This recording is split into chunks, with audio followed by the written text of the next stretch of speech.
মিরাজ ভাইয়ের একমাত্র সন্তান, তো একটা ম্যাজিক দেখাবো তোরে। এই মানুষ চিনছে এমনি একদম লটকালাম, এই লটকালাম একদম।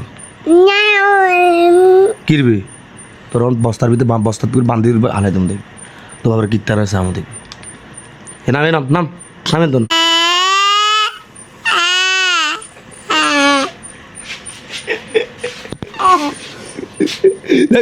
না না না মজা করছে আপু, মজা মজা।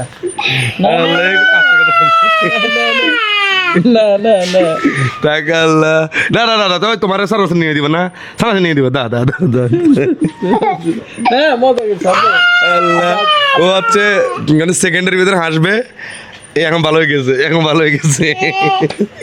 সেকেন্ডের ভিতরে হাসবে, সেকেন্ডের ভিতরে কান্দা করবে। আল্লাহ, না না ভালো থাক। এদের নাম কি রাখছেন ভাই? মোহাম্মদ আব্দুল্লাহ। আব্দুল্লাহ, নাম তো ইসলামিক রাখছেন। আরে তো এরকম এরকম কেন, হঠাৎ কান্না করে, হঠাৎ হাসে কেন? হ্যাঁ যাই হোক, একটু মজা নিলাম ওর সাথে, দুষ্টামি করলাম। এত সুন্দর সুন্দর কথা বলতেছে ওরা। আমি ওই সময় এমনি বলছি তোমার খবর আছে, হঠাৎ কান্না করে দিছে। কি সুন্দর কান্না করে দিছো না তুমি, তুমি কান্না করে দিছো না। আবার এখন আবার একটু দেখবেন খুব ভালো হয়ে যাবে। ঠিক আছে, ভালো থাকবেন, আসসালামু আলাইকুম।